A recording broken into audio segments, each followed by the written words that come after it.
ডাকসু নির্বাচন ঘিরে অভিযোগ আর প্রতিশ্রুতির ফুলঝুরি। শেষ দিনে প্যানেল ঘোষণা ছাত্রদলের আচরণবিধি লঙ্ঘনের অভিযোগ বৈষম্য বিরোধী শিক্ষার্থী সংসদের। জাতীয় নির্বাচন নিয়ে ষড়যন্ত্র দেখছে বিএনপি। অযৌক্তিকভাবে পিআর পদ্ধতি চাপিয়ে দিতে চেষ্টার অভিযোগ। সংসদ ভোটের রোডম্যাপের খসড়া চূড়ান্ত ইসির।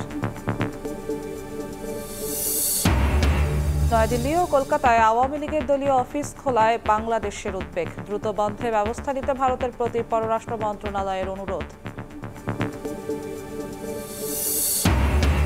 সিলেটে পাথর লুটে ১৩৭ জনকে অভিযুক্ত করে তদন্ত কমিটির প্রতিবেদন। চক্রের ভয়াল থাবায় ক্ষত বিক্ষত শাহ আরিফিন টিলাও। প্রশাসনকে ম্যানেজ করে কোটিপতি অনেকে।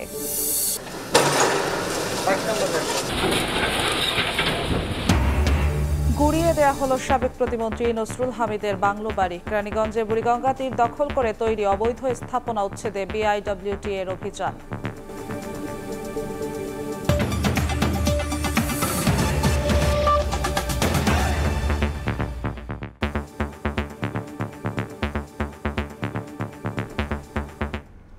প্রবাসের সময়ের সঙ্গে আছি আমি জিন্নাতারা যশোয়া। ডাকসু নির্বাচন ঘিরে অভিযোগ আর প্রতিশ্রুতির ফুলঝুরিতে সরগরম ঢাকা বিশ্ববিদ্যালয়। মনোনয়নপত্র জমার শেষ দিনে আবিদ হামিমকে ভিপি জিএস মনোনীত করে ডাকসু নির্বাচনের প্যানেল ঘোষণা করেছে ছাত্রদল। তাদের এক প্রার্থীর বিরুদ্ধে আচরণবিধি লঙ্ঘনের অভিযোগ তুলেছে বৈষম্য বিরোধী শিক্ষার্থী সংসদ। এদিকে প্রকাশনা সম্পাদক পদে জুলাই আন্দোলনে আহত স্বতন্ত্র প্রার্থী তন্নিকে সমর্থন দিয়েছে ছাত্রদল সহ ৫টি সংগঠন।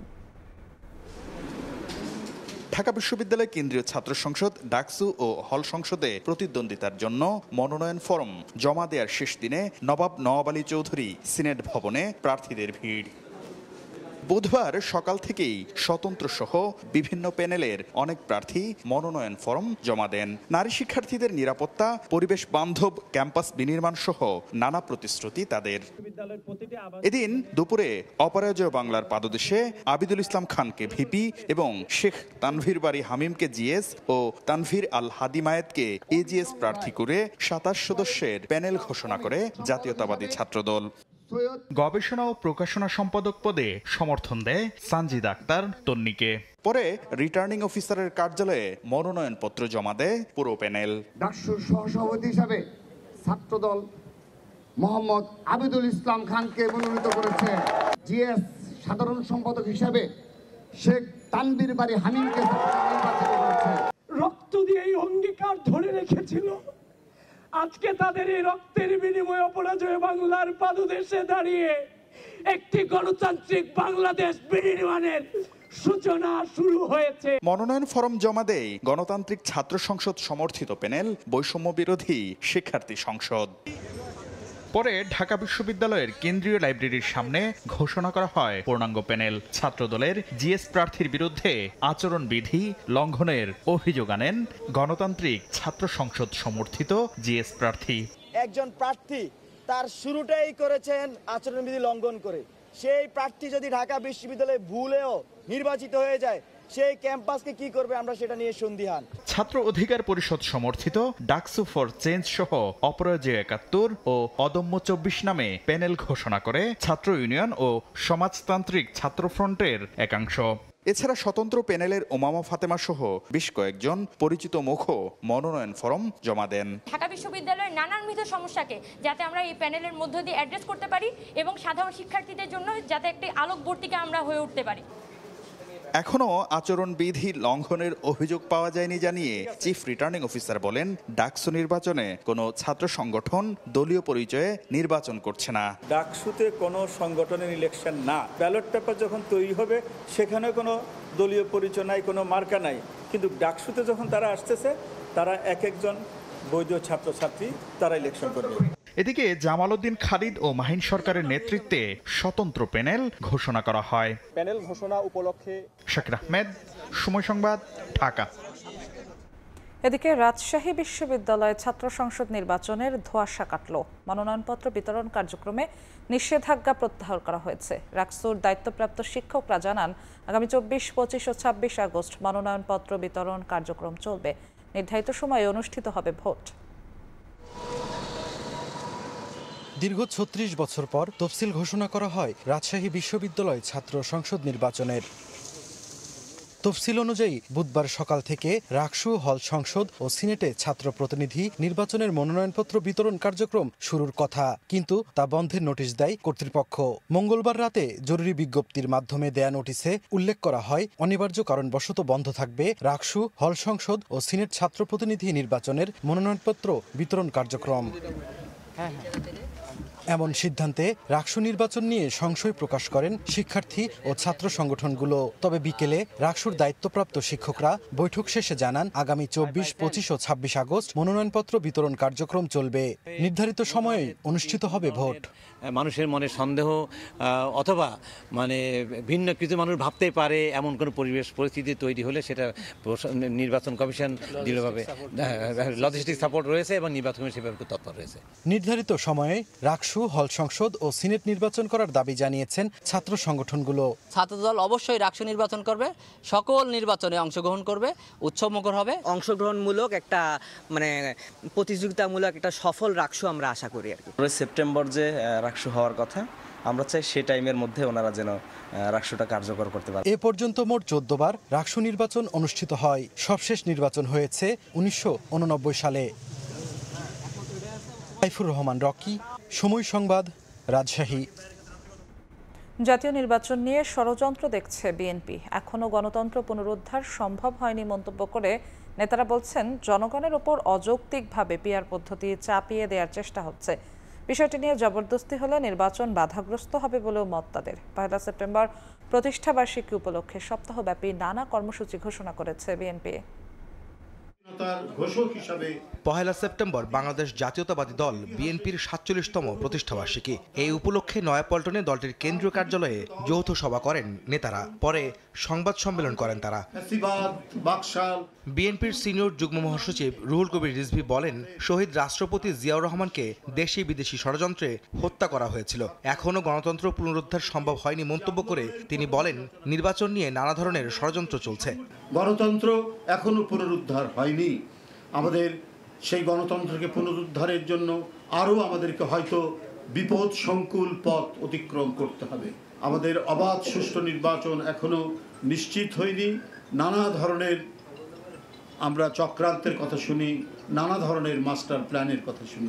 বিএনপির স্থায়ী কমিটির সদস্য নজরুল ইসলাম খান বলেন, জনগণের মতামত না নিয়েই অযৌক্তিকভাবে পিআর পদ্ধতি চাপিয়ে দেওয়ার চেষ্টা হচ্ছে। পিআর নিয়ে জবরদস্তি হলে নির্বাচন বাধাগ্রস্ত হবে বলেও মত তার। জনগণ এই সম্পর্কে কোনো কিছুই জানতে পারে নাই। জনগণের কাছে কেউ এই বিষয়টা পরিষ্কার করে নাই, অথচ জনগণের উপর আমরা চাপিয়ে দিতে চাচ্ছি একটা নতুন পদ্ধতি। এই নিয়ে যখন ইনসিস্ট করা হয় তখন তো সন্দেহ করাই যায় আর কি, যে এটা একটা অযৌক্তিক চেষ্টা, যেটা অনিবার্য পরিণতি হতে পারে নির্বাচন অনুষ্ঠানের ক্ষেত্রে। এর আগে দলটির প্রতিষ্ঠাবার্ষিকী উপলক্ষে সপ্তাহব্যাপী কর্মসূচি ঘোষণা করেন নজরুল ইসলাম খান। 31 আগস্ট ঢাকার ইঞ্জিনিয়ার্স ইনস্টিটিউটে আলোচনা সভা। 1 সেপ্টেম্বর বেলা 11টায় বিএনপির প্রতিষ্ঠাতা মহান স্বাধীনতার ঘোষক শহীদ রাষ্ট্রপতি জিয়াউর রহমান বীরোত্তমের মাজার জিয়ারত করবেন। 2 সেপ্টেম্বর হবে কেন্দ্রীয় র্যালি এবং 3 সেপ্টেম্বর দেশের সকল উপজেলা এবং পৌর এলাকায় আলোচনা সভা এবং র্যালি অনুষ্ঠিত হবে। নির্বাচন ও সার্বিক পরিস্থিতিতে কোনো পক্ষ কৃত্রিম সংকট তৈরি করছে কিনা তা নিয়েও প্রশ্ন রাখেন বিএনপি নেতারা। কোনোটা তৈরি করা হয়, কোনোটা আহমেদ সালেহীন, সময় সংবাদ, ঢাকা। প্রতিদ্বন্দ্বিতা থাকলেও বিএনপির সঙ্গে জামায়াতের সৌহার্দ্যপূর্ণ সম্পর্ক রয়েছে বলে মন্তব্য করেছেন জামায়াতের নায়েবে আমির ডাক্তার সৈয়দ আব্দুল্লাহ মোহাম্মদ তাহের। বিএনপি মহাসচিব মির্জা ফখরুলকে দেখতে গিয়ে হাসপাতালে সাংবাদিকদের কথা বলেন তিনি। বিএনপি এবং জামাত ইসলামী দীর্ঘ 30 বছর ধরেই একসাথে রাজনীতি করেছি, আমরা একসাথে নির্বাচন করেছি, একসাথে আমরা সরকারই ছিলাম। সুতরাং আমাদের সাথে যে সৌহার্দ্যমূলক সম্পর্ক আছে এটা এখনও বজায় আছে। বিচ্ছিন্ন বিক্ষিপ্তভাবে কেউ যদি কিছু বলে সেটা আমরা মনে করি সেটা উচিত না এবং সেটাকে আমরা অত আমলে নেই না। আজকে বাংলাদেশের রাজনীতিতে কিছুটা অনিশ্চয়তা যেটা আছে, এটার জন্য আমি মনে করি সকল দলের, বিশেষ করে বড় দলগুলোর ভিতরে একটা পারস্পরিক আলোচনা হওয়া উচিত। আমাদের তো প্রতিদ্বন্দ্বিতা থাকতে পারে, কিন্তু সেটা যেন অত্যন্ত সুস্থ প্রতিদ্বন্দ্বিতা থাকে একটি হাসি খুশির ভিতরে যেন একটা নির্বাচন হতে পারে। 24টি গুরুত্বপূর্ণ ক্ষেত্রে কাজ নির্ধারণ করে জাতীয় সংসদের রোডম্যাপের খসড়া চূড়ান্ত করা হয়েছে। নির্বাচন কমিশন অনুমোদন দিলেই প্রকাশ হবে, আর খসড়া ভোট কেন্দ্রের তালিকা প্রকাশ করা হবে আগামী 10 সেপ্টেম্বর। এদিকে মেয়াদোত্তীর্ণ পাসপোর্টধারী প্রবাসীরাও ভোটার হওয়ার সুযোগ পাবেন এমন বিধান রেখে পরিপত্র জারি করেছে ইসি। ত্রয়োদশ জাতীয় সংসদ নির্বাচনে প্রবাসীদের ভোটের আওতায় আনতে সবার সম্মতিতে পোস্টাল ব্যালটের মাধ্যমে প্রবাসীদের ভোট নেওয়ার সিদ্ধান্ত নেয় ইসি। প্রবাসী বাংলাদেশিরা এবারে ভোট দিবেন এবং ভোটের পদ্ধতি হবে পোস্টাল ব্যালট। তবে বেশিরভাগ প্রবাসী নানা উপায়ে বিদেশ যাওয়ায় যথাযথ কাগজপত্র সহ পাসপোর্ট না থাকায় অনেকে ভোটার হতে অনাগ্রহ প্রকাশ করছেন। বেশি সংখ্যক প্রবাসীকে ভোটের আওতায় আনতে এনআইডি সেবা সহজীকরণে নানা পদক্ষেপের মধ্যে প্রবাসী বাংলাদেশিদের ক্ষেত্রেও জটিলতা দূর করার সিদ্ধান্ত নিয়েছে প্রতিষ্ঠানটি। প্রবাসী বাংলাদেশিদের ভোটাধিকার প্রয়োগ করতে মেয়াদোত্তীর্ণ পাসপোর্টধারীদেরও ভোটার করার সুযোগ দিয়ে বুধবার পরিপত্র জারি করেছে নির্বাচন কমিশন। আগামী 10 সেপ্টেম্বর ত্রয়োদশ জাতীয় সংসদ নির্বাচনের ভোট কেন্দ্রের খসড়া তালিকা প্রকাশ করবে নির্বাচন কমিশন। এছাড়া নির্বাচনের রোডম্যাপের খসড়া চূড়ান্ত করেছে সাংবিধানিক এই প্রতিষ্ঠানটি। ইসির অনুমোদন পেলেই প্রকাশ করা হবে। এদিকে বুধবার বিকেল 4টায় সিইসির সঙ্গে বৈঠক করতে ইসিতে আসে আমার বাংলাদেশ পার্টির 5 সদস্যের প্রতিনিধি দল। 2.25 ঘন্টার বৈঠক শেষে প্রধান নির্বাচন কমিশনারকে 9 দফা প্রস্তাবনা দিয়ে দলের চেয়ারম্যান আইনশৃঙ্খলা পরিস্থিতি নিয়ে শঙ্কা প্রকাশ করেন। 9 দফা আমাদের প্রস্তাবনা ওনাদের কাছে আনুষ্ঠানিকভাবে হস্তান্তর করেছি। আমাদের যে আইনশৃঙ্খলা পরিস্থিতি আছে, এই আইনশৃঙ্খলা পরিস্থিতিটা আমাদের আইনশৃঙ্খলার দায়িত্বে নিয়োজিত পুলিশ, আর্মি, তারপর আনসার যারা আছেন, আমাদের আশঙ্কা যে তারা সঠিকভাবে সেটা নিয়ন্ত্রণ করতে নাও পারতে পারেন। পুলিশ এবং সেনাবাহিনীর কার্যকারিতা কমে যাচ্ছে বলেও অভিযোগ করে দলটি। জাগ্রত হয়েছে। কাউসারা চৌধুরী কুমু, সময় সংবাদ, ঢাকা। গণপরিষদ নির্বাচনের মাধ্যমে নতুন সংবিধানের দাবিতে সোচ্চার জাতীয় নাগরিক পার্টি এনসিপি। দলটি বলছে নতুন বন্দোবস্ত নিশ্চিতে নতুন সংবিধানের বিকল্প নেই। তবে স্বাধীনতার এত বছর পর নতুন সংবিধান কিংবা গণপরিষদের প্রয়োজনীয়তা দেখছে না বিএনপি। এর মধ্য দিয়ে অন্তর্বর্তী সরকারকে দীর্ঘায়িত বা অগণতান্ত্রিক সরকার আনার চেষ্টা দেখছেন দলটির স্থায়ী কমিটির সদস্য ইকবাল হাসান মাহমুদ টুকু। অন্যদিকে নির্বাচন ও রাজনীতির নৈতিক মানদণ্ড ঠিক করার তাগিদ জামায়াত ইসলামীর। ত্রয়োদশ জাতীয় সংসদ নির্বাচনের তোড়জোড়ের মধ্যেই রাজনীতির মাঠে নতুন দাবি, গণপরিষদ নির্বাচন এবং নতুন সংবিধান। জাতীয় ঐকমত্য কমিশনের এজেন্ডায় এসব বিষয় না থাকলেও অভ্যুত্থানের নেতাদের দল জাতীয় নাগরিক পার্টি এনসিপি এখন সরব এই দাবি নিয়ে। যদি কোনো নির্বাচন হয় সেটা গণপরিষদ আগে নির্বাচন হতে হবে। দলটি বলছে স্বৈরতান্ত্রিক কাঠামো পরিবর্তন করতে হলে গণপরিষদ নির্বাচনের মধ্য দিয়ে নতুন সংবিধানের বিকল্প নেই। নতুন শাসনতান্ত্রিক কাঠামো দরকার, নতুন সাংবিধানিক কাঠামো দরকার। সেই জায়গার থেকে আমাদের মূলত দাবিটা হচ্ছে গণপরিষদ নির্বাচন। কারণ আগামী নির্বাচন যদি গণপরিষদ নির্বাচন হয়, সেই নির্বাচনের মাধ্যমে যারা নির্বাচিত প্রতিনিধি হবেন তারা হচ্ছে নতুন সংবিধান লেখার এবং একই সাথে সংবিধানটা নতুন করে লেখার স্কোপ পাবেন। তবে এ দাবিকে রাজনীতি হিসেবে দেখছেন বিপ্লবী ওয়ার্কার্স পার্টির এই নেতা। তার মতে এ বিষয়ে ঐকমত্য হওয়ার সুযোগ নেই। মানুষ 17 বছর ধরে যে নির্বাচনের জন্য অপেক্ষা করছে, জাতীয় সংসদের নির্বাচন হবে। আমার ধারণা যেখানে গণপরিষদের নির্বাচনের ব্যাপারে রাজনৈতিক দল, বৃহত্তর রাজনৈতিক সমাজের মুক্ত কোনো ঐক্যের জায়গাটা নাই। এটা কোনো দলের স্ট্যান্ড হতে পারে। রাজনীতি এবং নির্বাচনের নৈতিক মানদণ্ড ঠিক করা না গেলে গণপরিষদ বা সংসদ নির্বাচন কোনোটিতেই কল্যাণ হবে না বলে মত জামায়াত ইসলামী নায়েবে আমির অধ্যাপক মুজিবুর রহমানের। গণপরিষদই হোক আর এদিকে জাতীয় সংসদই হোক, এটা যদি একটা নৈতিক মানদণ্ড করা না যায় তাহলে এটা কোনো ক্রমে কোনো পরিবর্তন আনতে পারবে না। যেই লাও সেই কদু, এই একটা কথা আছে, তাই হবে। এদিকে গণপরিষদের কোনো প্রয়োজনীয়তা দেখছে না বিএনপি। এমন দাবিকে এই সরকারকে দীর্ঘায়িত কিংবা নতুন অগণতান্ত্রিক সরকার আনার চেষ্টা হিসেবে দেখছেন বিএনপির স্থায়ী কমিটির সদস্য ইকবাল হাসান মাহমুদ টুকু। যেটা হয়েছে সেটা নিয়ে পার্লামেন্ট ইলেকশন করে পার্লামেন্টে আলোচনা করো। তো সেইটাকে বন্ধ রেখে বাইরে বসে এসব করবেন, তো এগুলো কথার তো কোনো অর্থ হয় না। এগুলো হচ্ছে যে গণতন্ত্রের পথে যে আলোটা দেখা দিচ্ছে নির্বাচনকে কেন্দ্র করে, সেটাকে স্তব্ধ করে দিয়ে এরকম অগণতান্ত্রিক একটা সরকার আরও যেন দীর্ঘায়িত হয় সেটা চেষ্টা করছে, বা তারও যে খারাপ সরকার যেন আসে সেরকম ব্যবস্থা করার দিকে এরা হাঁটছে। গণঅভ্যুত্থানের বর্ষপূর্তিতে জাতির উদ্দেশ্যে দেওয়া ভাষণে ফেব্রুয়ারিতে নির্বাচনের সময় ঘোষণা করেন প্রধান উপদেষ্টা ডক্টর মোহাম্মদ ইউনূস। সে অনুযায়ী নির্বাচন কমিশনও শুরু করেছে সার্বিক আয়োজন। 2026 সালের ফেব্রুয়ারি মাসে জাতীয় নির্বাচন অনুষ্ঠানের আয়োজন। হাসান ওয়ালি, সময় সংবাদ, ঢাকা। ভারতের নয়াদিল্লি ও কলকাতায় আওয়ামী লীগের দলীয় কার্যালয় খোলার বিষয়ে উদ্বেগ প্রকাশ করেছে বাংলাদেশ সরকার। এ বিষয়ে বিবৃতি দিয়েছে পররাষ্ট্র মন্ত্রণালয়। বিবৃতিতে বলা হয়, প্রতিবেশী রাষ্ট্রে বসে মানবতা বিরোধী অপরাধের দায়ে অভিযুক্ত পলাতক আসামিরা বাংলাদেশের সার্বভৌমত্বের বিরুদ্ধে ষড়যন্ত্রমূলক তৎপরতা চালিয়ে আসছে। এতে দুই দেশের বন্ধুত্বপূর্ণ সম্পর্ক ক্ষতিগ্রস্ত হওয়ার আশঙ্কা রয়েছে। এ ধরনের কার্যক্রমকে সমর্থন না দিয়ে অবিলম্বে আওয়ামী লীগের অফিস বন্ধ করতে ভারত সরকারকে অনুরোধ করেছে বাংলাদেশ। বিবৃতিতে বাংলাদেশের পক্ষ থেকে দুই দেশের বন্ধুত্বপূর্ণ সম্পর্ক অটুট রাখতে পারস্পরিক সহযোগিতা অব্যাহত রাখার আহ্বান জানানো হয়েছে। জুলাই আন্দোলনে আহত হয়ে নিউরো সায়েন্সে ভর্তি 167 জনের বেশিরভাগেরই মাথার খুলি ছিল না। আন্তর্জাতিক অপরাধ ট্রাইব্যুনাল 1-এ শেখ হাসিনা সহ 3 আসামির বিরুদ্ধে করা মামলায় হাসপাতালটির সহযোগী অধ্যাপক মাহফুজুর রহমান এমন সাক্ষ্য দিয়েছেন বলে জানিয়েছে প্রসিকিউশন। 2-1 সপ্তাহের মধ্যেই রাজসাক্ষী সাবেক আইজিপির সাক্ষ্য গ্রহণ হবে বলেও জানানো হয়েছে। এদিকে এসআই সাজ্জাদের জামিন স্থগিত করে আত্মসমর্পণের নির্দেশ দিয়েছেন চেম্বার আদালত।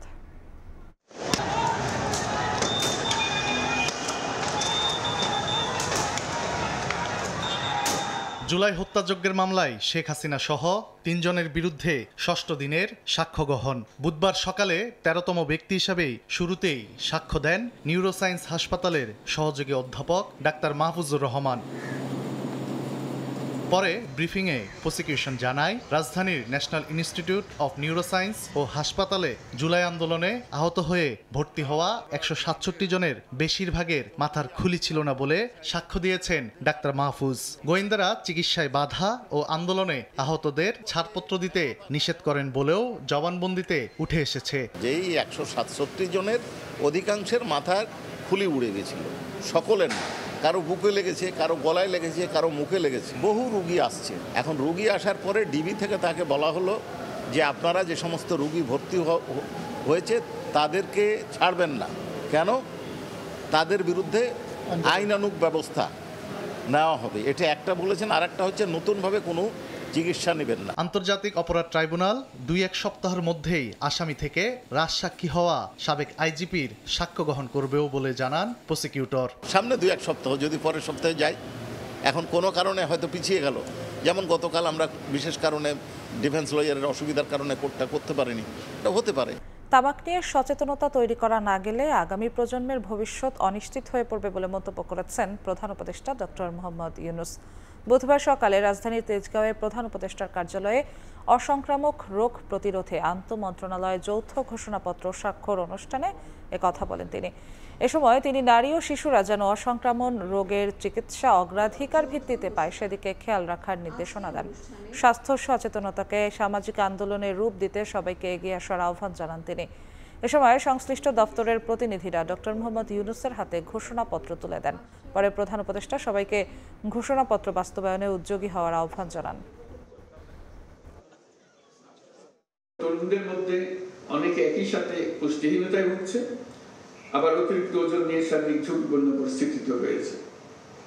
তামাকের বিরুদ্ধে তরুণ সমাজকে আজ সচেতন করা না গেলে আগামী প্রজন্মের ভবিষ্যৎ অনিশ্চিত হয়ে পড়বে। শিশু, কিশোর, নারী স্বাস্থ্য যেন বিশেষ অগ্রাধিকার পায়। নাগরিক সমাজ ও যুবশক্তি যেন সচেতনতা কার্যক্রমে সক্রিয়ভাবে অংশ নিতে পারে। অসংক্রামক রোগ প্রতিরোধ ও নিয়ন্ত্রণের বড় হাতিয়ার। তাই স্বাস্থ্যসম্মত জীবনযাপন ও দায়িত্বশীল নাগরিক আচরণ প্রতিষ্ঠা করার উদ্যোগ নিতে হবে। এটিকে সামাজিক আন্দোলনে পরিণত করতে হবে। বিআইডব্লিউটি এর অভিযানে গুড়িয়ে দেয়া হলো বুড়িগঙ্গার তীর দখল করে গড়ে তোলা সাবেক বিদ্যুৎ ও জ্বালানি প্রতিমন্ত্রী নসরুল হামিদের বাংলো বাড়ি। নদীর 19 নম্বর পিলারের ভেতরের অংশে থাকা পানির স্বাভাবিক প্রবাহে বাড়িটি বাধা দিচ্ছিল বলে জানায় কর্তৃপক্ষ। বুধবার সকালে রাজধানীর দক্ষিণ কেরানীগঞ্জে কাটুরাইল থেকে শুরু হয় বুড়িগঙ্গা নদীর তীর ঘেঁষে গড়ে ওঠা অবৈধ স্থাপনা উচ্ছেদ অভিযান। এর অংশ হিসেবে উচ্ছেদ করা হয় 2 একর জায়গা জুড়ে থাকা সাবেক বিদ্যুৎ ও জ্বালানি প্রতিমন্ত্রী নসরুল হামিদ বিপুর বাংলো বাড়ি। বুড়িগঙ্গার ১৯ নম্বর পিলারের ভেতরের অংশে থাকায় নদীর স্বাভাবিক প্রবাহে বাড়িটি বাধা দিচ্ছিল বলে জানায় কর্তৃপক্ষ। এর আগে ২০০৯ সালে জনস্বার্থে দায়ের করা এক রিটের আদেশে নদীর জায়গা দখল করে গড়ে ওঠা স্থাপনা উচ্ছেদের নির্দেশ দিয়েছিলেন হাইকোর্ট। বিআইডব্লিউটিএ জানায়, বিগত আমলে এসব অবৈধ স্থাপনা উচ্ছেদের চেষ্টা করা হলেও তা সফল হয়নি। সীমানা পিলারের অভ্যন্তরে এই যে নসরুল আহমেদ বিপু, আমি যার নাম শুনেছি, তো ইনি এই বাংলোটা নির্মাণ করেছেন। এর সম্পূর্ণ নদীর জায়গার উপর সরকারের নির্দেশনা মাননীয় নৌপরিবহন উপদেষ্টা মহোদয়, আমাদের বিআইডব্লিউটির চেয়ারম্যান মহোদয় এবং আমাদের বন্দর বিভাগের পরিচালক মহোদয়ের নির্দেশনার প্রেক্ষিতে যে এই কাটুরাইল মৌজায় আমাদের আজকের উচ্ছেদ অভিযান চলমান রয়েছে। পর্যায়ক্রমে কেরানীগঞ্জ দক্ষিণ থানার কাটুরাইল, হাসনাবাদ ও ধলেশ্বর মৌজায় অভিযান পরিচালনা করা হবে বলে জানায় বিআইডব্লিউটিএ। তুষার আহমেদ ইমন, সময় সংবাদ, ঢাকা। সিলেটে পাথর লুটের ঘটনায় জেলা প্রশাসন গঠিত তদন্ত কমিটি প্রতিবেদন জমা দিয়েছে। বুধবার বিকালে জেলা প্রশাসক মোহাম্মদ শের মাহবুব মুরাদের কাছে প্রতিবেদন জমা দেন তদন্ত কমিটির প্রধান অতিরিক্ত জেলা প্রশাসক পদ্মাসন সিংহ। এতে পর্যবেক্ষণের পাশাপাশি ১৩৭ জনকে অভিযুক্ত ও 10টি সুপারিশ করা হয়েছে। প্রতিবেদনটি শিগগিরই মন্ত্রিপরিষদ বিভাগে পাঠানো হবে বলে জানান জেলা প্রশাসক। সাদা পাথর থেকে ৮০% পাথর লুট হওয়ার বিষয়টি প্রচার হলে সমালোচনার ঝড় ওঠে। এ ঘটনায় ১২ আগস্ট ৩ সদস্যের তদন্ত কমিটি গঠন করে জেলা প্রশাসন। সিলেটের পর্যটন এলাকার পাথর চুরির পাশাপাশি লুট হয়েছে শাহ আরেফিন টিলার কোটি টাকার পাথরও। বিভিন্ন চক্রের ভয়াল থাবায় ক্ষত বিক্ষত রূপ এখন জায়গাটির। এলাকাবাসীর অভিযোগ, প্রশাসনকে ম্যানেজ করেই দিনে রাতে লুট হয়েছে টিলাটি। প্রকাশ্যে বছরের পর বছর এই লুটপাটে কোটিপতি বনে গেছেন অনেকেই।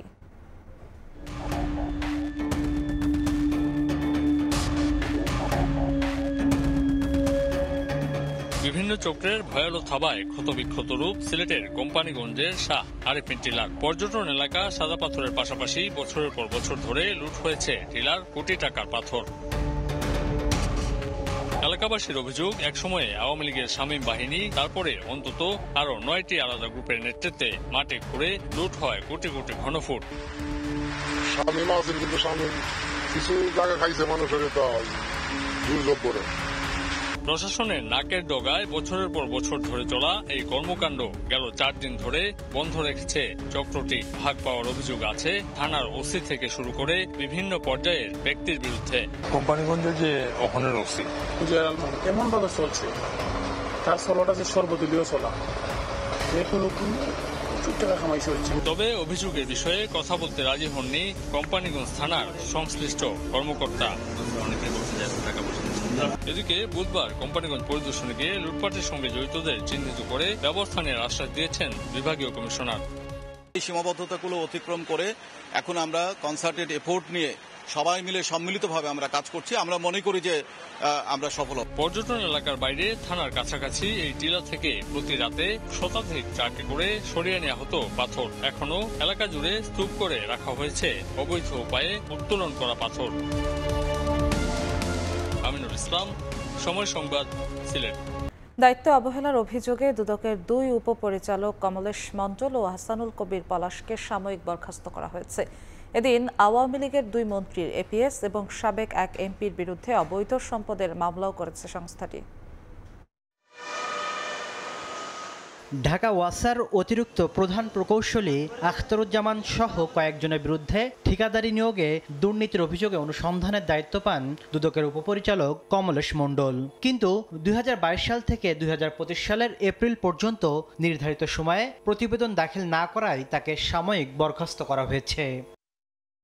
একই অভিযোগে বরখাস্ত হন আরেক উপপরিচালক আহসানুল কবির পলাশও। দুদকের ইতিহাসে প্রতিবেদন দেরিতে জমা দেওয়ার কারণে কর্মকর্তাকে বরখাস্ত করার ঘটনা এটাই প্রথম। সরকারি কর্মচারী আইন এবং বিধিমালার আলোকে যদি কারো বিরুদ্ধে কোনো অভিযোগ ওঠে কিংবা গুরুতর অভিযোগ থাকলে সেই অনুযায়ী ব্যবস্থা গ্রহণ করেন। এটা সরকারি চাকরি বিধিমালার অংশ। এদিন সাবেক কৃষিমন্ত্রী আব্দুর রাজ্জাকের ব্যক্তিগত সহকারী মাকসুদুল হাসান এবং সাবেক আইনমন্ত্রী আনিসুল হকের এপিএস রাশেদুল কাউসার ভূঁইয়ার জীবনের বিরুদ্ধে অবৈধ সম্পদের মামলা হয়েছে। দুর্নীতি দমন কমিশন আইন 2004 এর 27 1 ধারা এবং দুর্নীতি প্রতিরোধ আইন 1947 এর 5 2 ধারায় শাস্তিযোগ্য অপরাধ করেছেন বিধায় তার বিরুদ্ধে দুর্নীতি দমন কমিশন আজ একটি মামলার অনুমোদন দিয়েছে। এছাড়া প্রায় 6 কোটি টাকার অবৈধ সম্পদ অর্জনের অভিযোগে নড়াইল 1 আসনের সাবেক এমপি BM কবিরুল হক ও তার স্ত্রীর বিরুদ্ধেও মামলা হয়েছে। তাসলিম তৌহিদ, সময় সংবাদ, ঢাকা। সরকারি মাধ্যমিক বিদ্যালয়ের শিক্ষক পদে যোগদানের শুরুতে নবম গ্রেডে বেতন নিশ্চিতের দাবিতে পাবনায় মানববন্ধন হয়েছে। বুধবার দুপুরে জেলা প্রেস ক্লাবের সামনে এই কর্মসূচি পালন করেন সরকারি মাধ্যমিক শিক্ষক পরিষদ। বক্তারা বলেন, স্বতন্ত্র মাধ্যমিক শিক্ষা অধিদপ্তরের সঙ্গে সহকারী শিক্ষক পদে যোগদানের শুরুতে নবম গ্রেডে বেতন নিশ্চিত করা জরুরি। পাশাপাশি শূন্য পদে নিয়োগ, পদোন্নতি, বকেয়া টাইম স্কেল ও সব সরকারি মাধ্যমিক বিদ্যালয়ের সমান সংখ্যক শিক্ষকের পদ সৃষ্টিসহ বিভিন্ন দাবি বাস্তবায়নে সরকারের প্রতি আহ্বান জানান সরকারি মাধ্যমিক শিক্ষক পরিষদ। আমাদের এই পেশার মধ্যে সবচেয়ে বড় বঞ্চনা কিংবা অবহেলার যেটা কারণ, সেটা হচ্ছে আমাদের পদোন্নতি নাই। মাধ্যমিক শিক্ষকরা কেন যেই পদে নিয়োগ পাবে সেই পদেই কেন তারা অবসরে যাবে? যেই পদে আমরা নিয়োগ পাচ্ছি সেই পদেই আমাদেরকে ম্যাক্সিমাম ক্ষেত্রে সেই পদেই আমাদেরকে অবসরে যেতে হচ্ছে। এর চাইতে দুঃখজনক অবহেলার তো কিছু নাই। কম খরচে সৌদি আরবে শ্রমিক পাঠানোর বিষয়ে চুক্তির খসড়া প্রস্তুত হয়েছে বলে জানিয়েছেন উপদেষ্টা আসিফ নজরুল।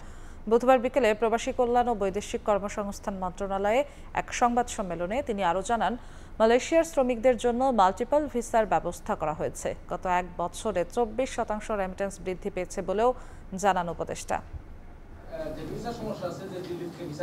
গত 1 বছরে বাংলাদেশের শ্রমবাজার উন্নয়নে বিভিন্ন পদক্ষেপ নিয়েছে অন্তর্বর্তী সরকার। বুধবার বিকেলে রাজধানীর রমনায় প্রবাসী কল্যাণ ও বৈদেশিক কর্মসংস্থান মন্ত্রণালয়ে আয়োজিত এক সংবাদ সম্মেলনে মন্ত্রণালয়ের এই সকল কার্যক্রম গণমাধ্যমের সামনে তুলে ধরেন প্রবাসী কল্যাণ উপদেষ্টা ডক্টর আসিফ নজরুল।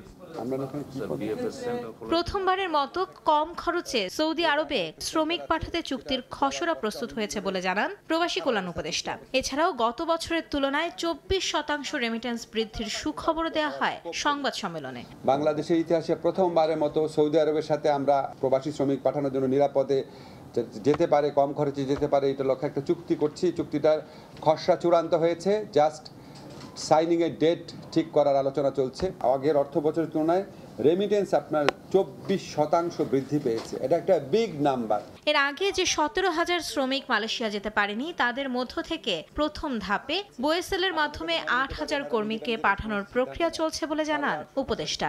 একই সঙ্গে মালয়েশিয়ার শ্রমিকদের জন্য মাল্টিপল ভিসা ব্যবস্থার বিষয়টিও তুলে ধরা হয়। মালয়েশিয়ার শ্রমিকদের জন্য মাল্টিপল এন্ট্রি ভিসা করা হয়েছে, মাল্টিপল ভিসার ব্যবস্থা করা হয়েছে। এটা অনেক দিনের দাবি ছিল শ্রমিকদের। মালয়েশিয়াতে আমাদের যারা শ্রমিক ছিল, যারা যেতে পারে নাই, তাদের মধ্যে থেকে প্রায় 8,000 জন শ্রমিকের প্রথম স্তরে ওনারা নিচ্ছে। এছাড়াও বাংলাদেশের শ্রমবাজার শুধুমাত্র মধ্যপ্রাচ্য, আরব আমিরাত কেন্দ্রিক না হয়ে যাতে বিশ্বব্যাপী হয় সেই লক্ষ্যেই অন্তর্বর্তী সরকার কাজ করছে বলে জানান উপদেষ্টা আসিফ নজরুল। ল ফার্ম নিয়োগের ব্যবস্থা করছি। মাইমুনা হেদার চৌধুরী, সময় সংবাদ, ঢাকা। পরিবেশ বাঁচাতে শুধু ড্যাপ সংশোধনী সমাধান নয়, ঢাকা নির্ভর আবাসন চিন্তা না করার পরামর্শ নগর পরিকল্পনা সংশ্লিষ্টদের। বাসযোগ্য নগরী গড়ে তুলতে রাজুককে দুর্নীতিমুক্ত করারও তাগিদ তাদের। সকালে সেন্ডাপ মিলনায়তনে ডিটেইল এরিয়া প্ল্যান, ড্যাপ ও টেকসই নগরায়ন নিয়ে আয়োজিত সেমিনারে নানা পরামর্শ ও দাবি তুলে ধরেন তারা। ঢাকাকে বাসযোগ্য করতে 2022 সালে বিশদ অঞ্চল পরিকল্পনা ড্যাপ গ্যাজেট আকারে প্রকাশ করে রাজধানী উন্নয়ন কর্তৃপক্ষ রাজুক। এরপর থেকেই এর সংশোধন নিয়ে পক্ষে বিপক্ষে তৈরি হয়েছে মতপার্থক্য, যার কারণে আটকে গেছে ড্যাপের সংশোধন ও বাস্তবায়ন। আবারও এই জন্য বলে নিচ্ছি, এমন বাস্তবতায় টেকসই নগরায়ন প্রসঙ্গ শীর্ষক নাগরিক সংলাপের আয়োজন করে centre for governance studies CGS, যেখানে উঠে আসে ভবন নির্মাণে ফ্লোর এরিয়া রেশিও বা ফারের মান কম বেশিতে কিভাবে জটিলতার মুখে পড়ছে আবাসন খাত, হুমকির মুখে পরিবেশ। ওয়েল অফ যারা আছেন তারা থাকতে পছন্দ করেন, সেসব জায়গায় আমরা দেখলাম যে ফ্লোর এরিয়া রেশিওটা বাড়িয়ে দিয়েছে, কিন্তু ঘনবসতিপূর্ণ এলাকায় যেগুলো আছে সেখানে ফ্লোর এরিয়া রেশিওটা কমিয়ে দেওয়া হচ্ছে। ইয়াং কিডস এর অবেসিটি হচ্ছে, তো অবেসিটি হবে না কি হবে যদি শুধু ফ্ল্যাটের মধ্যে থাকে, খেলাধুলা না করে? আর্থকোয়েক হলে কি হবে, আমরা কি করব, কোথায় যাব? এটা কি আমাদের ড্যাপে, রাজুকে, আমার নগরায়নে এই বিষয়টা নিয়ে কি এখন ভাবার সময় এসেছে কি? আবাসন খাতের ব্যবসায়ীরা জানান, এলাকা ভেদে ফারের মান আলাদা হওয়ায় ভবন নির্মাণে আগ্রহী হচ্ছেন না জমির মালিকরা। ফ্ল্যাটের সংখ্যা কমায় তৈরি হচ্ছে সংকট। 3 কাঠা বা 3.5 কাঠা জমির মালিক আজ থেকে কিছুদিন পূর্বে আমরা G+8 পেতাম, অর্থাৎ ল্যান্ড ওনার পেতেন 4টি ফ্ল্যাট, ডেভেলপার হিসেবে আমি পেতাম 4টি ফ্ল্যাট। এই 4টি ফ্ল্যাট এখন আপনারা করে দিলেন কি 4 তলা বা 5 তলা। 3 তলা বা 4 তলা বা 5 তলা ভবন করতে আমার 50 লক্ষ টাকা বাইলিগে ব্যয় হয়। আমি কেন ওই 3.5 কাঠা জমিতে ভবন করতে যাব? ঢাকার জনঘনত্বের জন্য রাজুককে দায়ী করে রাজনীতিবিদরা বলেন শহর বাঁচাতে উপজেলা পর্যায়ে গুরুত্ব বাড়াতে হবে। আমাদের অনেকেই আছে বিদেশে থাকেন, কথা বললেন অনেক প্রবাসীরা, তাদের তো অনেকগুলো বাড়িঘরের দরকার পড়ে না। আমাদের জায়গার অপচয় ঘটছে, আমাদের এলাকার অপচয় ঘটছে, আমাদের পরিবেশের অপচয় ঘটছে। ঢাকার সম্পূর্ণ মৃত্যুর কারণের জন্য রাজুককে আমরা দায়ী করব এবং রাজুক ডিসম্যান্টেল করে দেওয়া উচিত। এত ঐতিহাসিক একটা শহর, এত ইকোনমিক্যালি ভাইব্রেন্ট, এত লোকের বসতি কেন ধ্বংস হয়ে গেল? এদিকে রাজধানীর প্ল্যানার্স টাওয়ারে আয়োজিত এক অনুষ্ঠানে ড্যাব সংশোধনের নামে ব্যবসায়িক সুবিধা দেওয়া হচ্ছে বলে অভিযোগ করেছে বিআইপি। আবাসন ব্যবসা করছেন তাদেরকে কিভাবে আরো ব্যবসায়িক সুবিধা দেওয়া যায়। MS আরিফিন, সময় সংবাদ, ঢাকা। অবশেষে তিস্তার বুকে মাথা উঁচু করে দাঁড়ালো দীর্ঘ প্রতীক্ষিত মাওলানা ভাসানী সেতু। 100 গাঁথল কুড়িগ্রাম ও গাইবান্ধা জেলাকে। দূরত্ব কমল 50 কিলোমিটার। স্থানীয়রা বলছেন শুধু যোগাযোগই নয়, কৃষি অর্থনীতিতে বড় ভূমিকা রাখবে সেতুটি।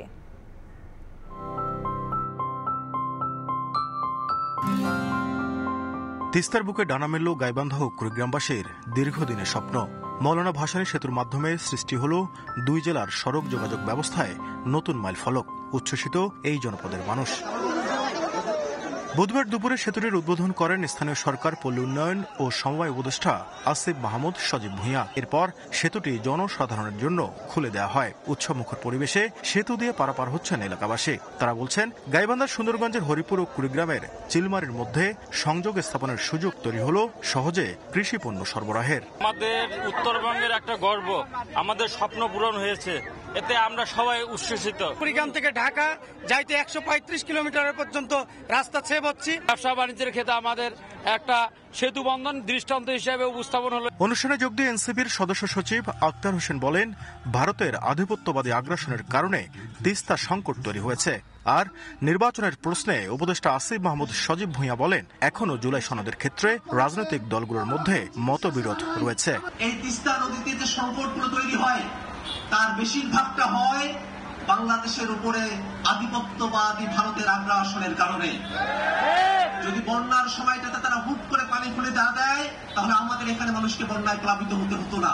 এখনো জুলাই সনদের ক্ষেত্রে রাজনৈতিক দলগুলোর মধ্যে কিছু কিছু জায়গায় মতবিরোধ আছে। আমরা আশা করি যে ঐকমত্য কমিশনের বৈঠকগুলোর মধ্য দিয়ে সেটা নিরসন হবে এবং সরকার যেই রোডম্যাপ দিয়েছে তার মাধ্যমে নির্বাচনের দিকে যেতে পারবে। এলজিডির তথ্যমতে প্রায় 1,500 মিটার দৈর্ঘ্যের সেতুটির নির্মাণ কাজ শুরু হয় 2021 সালে। এতে ব্যয় ধরা হয় 925 কোটি টাকা। নাজমুল ইসলাম নিশাত, সময় সংবাদ, গাইবান্ধা। ইউক্রেন ইস্যুতে শান্তি চুক্তি না হলে রাশিয়ার জন্য কঠিন পরিস্থিতি তৈরি হতে পারে বলে হুঁশিয়ারি দিয়েছেন মার্কিন প্রেসিডেন্ট ডোনাল্ড ট্রাম্প। এরই মধ্যে ইউক্রেনের জন্য নিরাপত্তার নিশ্চয়তা দেওয়ার পরিকল্পনা আগামী 10 দিনের মধ্যেই তৈরি করা হবে বলে জানিয়েছেন প্রেসিডেন্ট জেলেনস্কি। এদিকে যুদ্ধ বন্ধে ট্রাম্পের কূটনৈতিক উদ্যোগের মধ্যে ইউক্রেনে এক রাতে 270টি ড্রোন ও 10টি ক্ষেপণাস্ত্র হামলা চালিয়েছে রাশিয়া।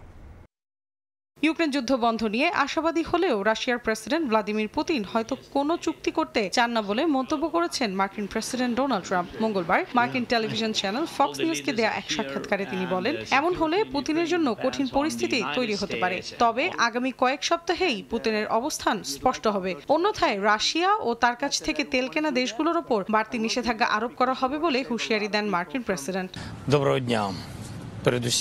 ইউক্রেনের জন্য নিরাপত্তার নিশ্চয়তা দেওয়ার পরিকল্পনা আগামী 10 দিনের মধ্যেই তৈরি করা হবে বলে জানিয়েছেন প্রেসিডেন্ট ভলোদিমির জেলেনস্কি। হোয়াইট হাউসে বৈঠকের পর মঙ্গলবার প্রচারিত এক সংবাদ সম্মেলনে তিনি বলেন, কিয়েভের মিত্ররা সম্ভবত নিরাপত্তা নিশ্চয়তার পরিকল্পনা প্রকাশ করবেন এবং এ বিষয়ে আরো অনেক কিছু সামনে আসবে। দ্রুতই সবকিছু কাগজপত্রে রূপান্তর করে ফেলা হবে। এদিকে ট্রাম্প ও ভলোদিমির জেলেনস্কির বৈঠককে বড় অগ্রগতি হিসেবে দেখছে কিয়েভ ও ইউরোপীয় মিত্ররা। তবে দীর্ঘস্থায়ী শান্তির পথ এখনো অস্পষ্ট।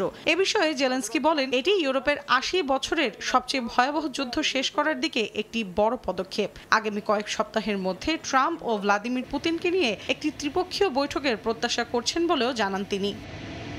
মৌসুমী সাথী, সময় সংবাদ। যুক্তরাষ্ট্রের লাস ভেগাসে বিশ্বের অন্যতম বৃহৎ ওয়ার্ল্ড অ্যাপারেল বাণিজ্য মেলার দ্বিতীয় দিনে বিদেশি ক্রেতাদের কাছ থেকে ব্যাপক সাড়া পেয়েছে বাংলাদেশি ব্যবসায়ীরা। পরিবেশ বান্ধব টেকসই পোশাক তৈরিতে বিশেষ সম্মাননায় ভূষিত হয়েছে বাংলাদেশের একটি পোশাক রফতানিকারক প্রতিষ্ঠান। যুক্তরাষ্ট্রের লাস ভেগাস থেকে আরও জানাচ্ছেন লস্কর আল মামুন। যুক্তরাষ্ট্রের লাস ভেগাসে চলছে বিশ্বের অন্যতম বৃহৎ ওয়ার্ল্ড অ্যাপারেল বাণিজ্য মেলা। 3 দিন ব্যাপী এই মেলার দ্বিতীয় দিন ছিল বেশ উৎসব মুখর। লাস ভেগাস দক্ষিণ কনভেনশন সেন্টারে আয়োজিত এই বাণিজ্য মেলা পরিণত হয় ব্যবসা বিনিয়োগে ক্রেতা বিক্রেতার এক মিলন মেলায়। প্রথম দিনের তুলনায় বেশি জনসমাগম হওয়ায় বাংলাদেশ প্যাভিলিয়নেও তার ছোঁয়া লাগে। ভালো সাড়া পেয়েছেন বলে জানান ব্যবসায়ীরা। গ্লোবাল পরিস্থিতি যেরকম যাচ্ছে, সবাই চাচ্ছে যে পার স্টাইল কম কোয়ান্টিটি নিয়ে তারা মার্কেট টেস্ট করবে এন্ড দেন বাল্ক অর্ডার করবে। আমার কাছে 10-12 জন কাস্টমার এসেছে, ভিজিট করছে এবং তারা কিছু অর্ডার শিট দিয়ে গেছে। টেক্সটাইল জগতে মেড ইন বাংলাদেশ বিশ্বে পরিচিত একটি নাম, তা আবারও প্রমাণিত হলো। সাস্টেইনেবল ভেরিফাইড পোশাক প্রস্তুতকারক হিসেবে বিশেষ অ্যাওয়ার্ড পেয়েছেন বাংলাদেশের সাহারা এক্সপোর্টস ইনকের ব্যবস্থাপনা পরিচালক। গেল বছরও তিনি একই পুরস্কার পান। টেকসই হিসেবে নির্বাচিত হওয়ায় ওই প্রতিষ্ঠানের 4টি তৈরি পোশাক প্রদর্শন করা হয় বিশ্ব বাণিজ্য মেলার প্রদর্শনীতে, যা বাংলাদেশকে নিয়ে গেছে এক অনন্য উচ্চতায়। আমাদের দেশে আমরা যারা রপ্তানিকারক বা আমরা যারা গার্মেন্টস ব্যবসা করি, আমাদের যেই সকল ইন্টারনাল সমস্যাগুলো, যেমন গ্যাস, বিদ্যুৎ, ব্যাংক বিমার পাশাপাশি কাস্টমসের যে দূরত্বটা, যেটার কারণে আমরা অনেক বড় ধরনের প্রবলেম ফেস করি। তৈরি পোশাক রপ্তানি খাতে বিশ্ব বাজারে নিজেদের পরিচিতি বাড়াতে এ ধরনের আন্তর্জাতিক পর্যায়ের মেলায় বাংলাদেশের অংশগ্রহণ গুরুত্বপূর্ণ বলে মনে করেন বাংলাদেশি ব্যবসায়ীরা। ব্যবসা বাণিজ্যের বিপুল সম্ভাবনার দ্বার উন্মোচনে বিশ্বের অন্যতম এই বৃহৎ টেক্সটাইল ট্রেড ফেয়ারে বিভিন্ন দেশের ব্যবসায়ী এবং উদ্যোক্তাদের ভিড় ছিল লক্ষণীয়। লস্কর আল Mamun, Somoy Sangbad, Las Vegas convention center, Las Vegas, যুক্তরাষ্ট্র।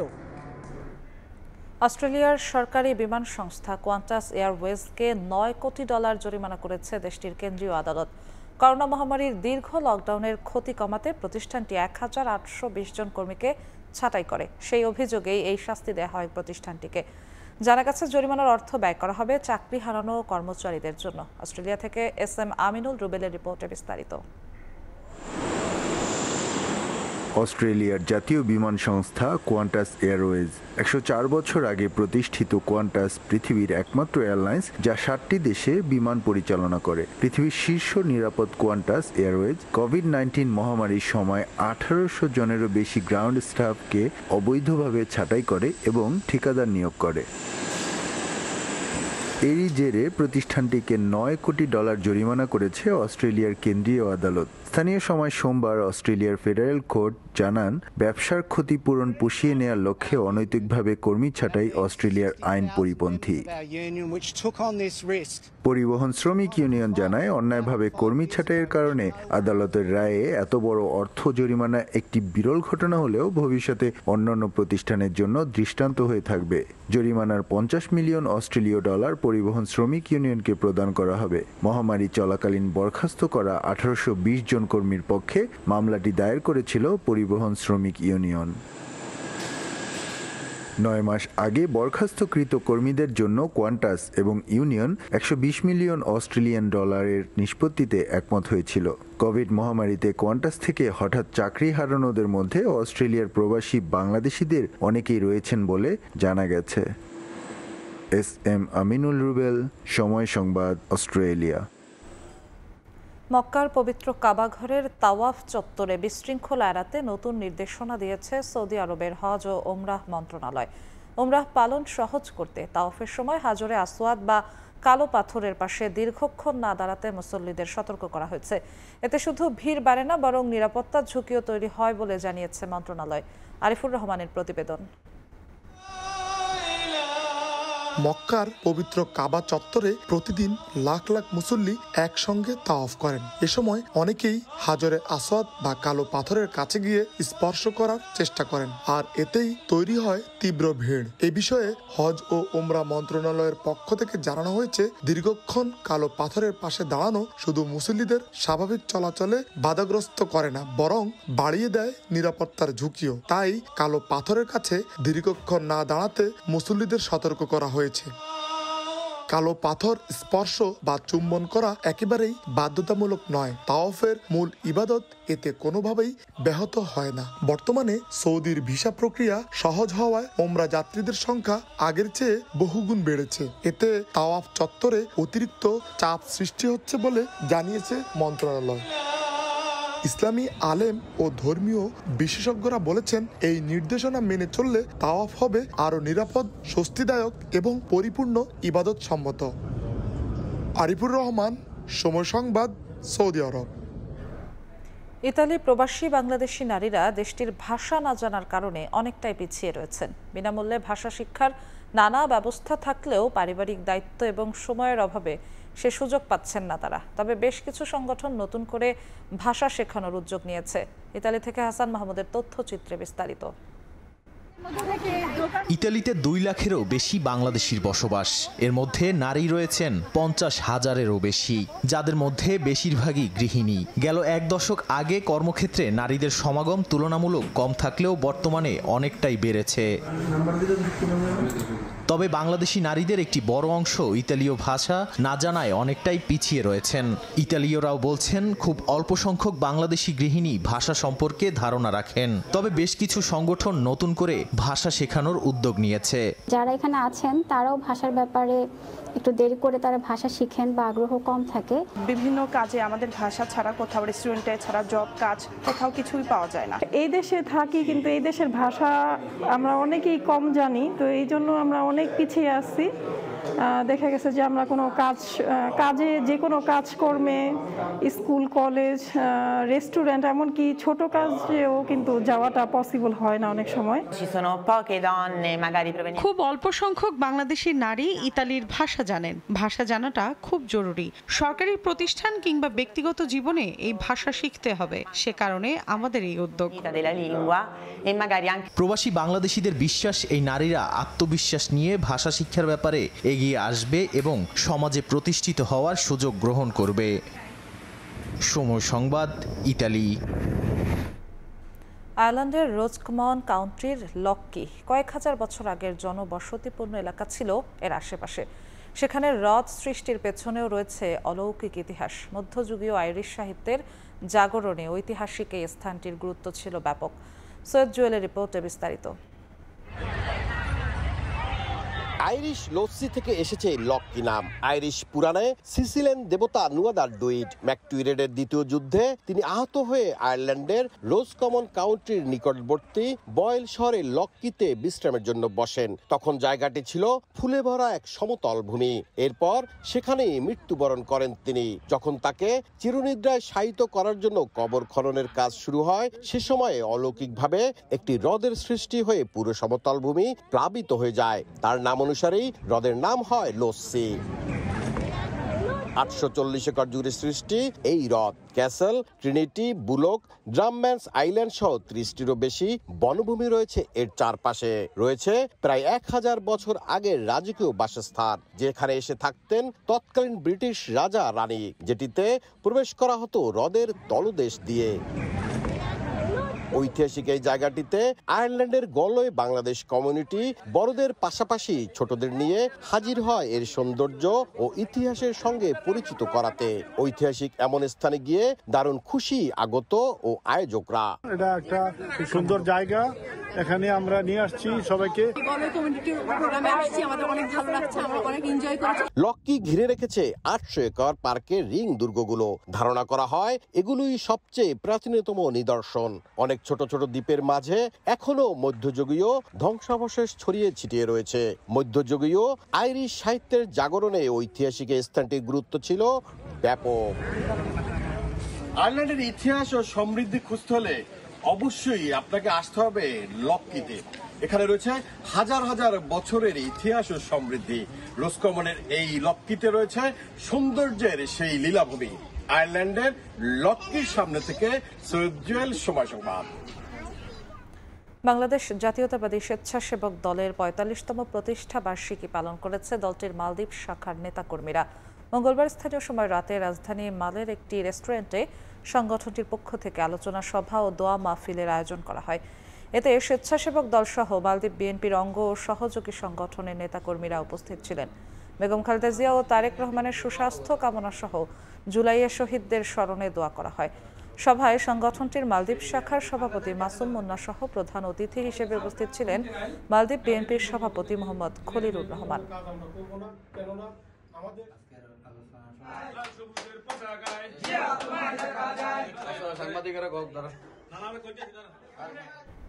যুক্তরাষ্ট্রের লস অ্যাঞ্জেলেসে ধর্মীয় ভাব গাম্ভীর্য ও আনন্দ উৎসবের মধ্য দিয়ে পালিত হয়েছে সনাতন সম্প্রদায়ের শ্রীকৃষ্ণের জন্মতিথি ও জন্মাষ্টমী।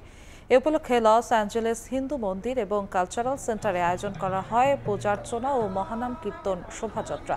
শোভাযাত্রাটি শহরের নরম্যান্ডি সড়ক থেকে শুরু হয়ে বাদলং হয়ে মন্দিরে গিয়ে শেষ হয়। মহানাম সংকীর্তন শোভাযাত্রায় নারী, পুরুষ, শিশু সহ অসংখ্য ভক্তরা অংশ নেয়।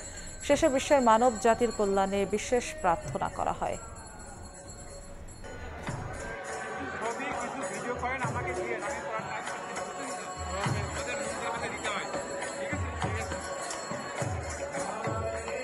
এ পর্যায়ে শীর্ষ সংবাদগুলো জানিয়ে দিচ্ছি আরেকবার। ডাকসু নির্বাচন ঘিরে অভিযোগ আর প্রতিশ্রুতির ফুলঝুরি। শেষ দিনে প্যানেল ঘোষণা ছাত্রদলের আচরণবিধি লঙ্ঘনের অভিযোগ বৈষম্য বিরোধী শিক্ষার্থী সংসদের। জাতীয় নির্বাচন নিয়ে ষড়যন্ত্র দেখছে বিএনপি। অযৌক্তিকভাবে পিআর পদ্ধতি চাপিয়ে দিতে চেষ্টার অভিযোগ। সংসদ ভোটের রোডম্যাপের খসড়া চূড়ান্ত ইসির। এবং নয়াদিল্লি ও কলকাতায় আওয়ামী লীগের দলীয় অফিস খোলায় বাংলাদেশের উদ্বেগ। দ্রুত বন্ধে ব্যবস্থা নিতে ভারতের প্রতি পররাষ্ট্র মন্ত্রণালয়ের অনুরোধ।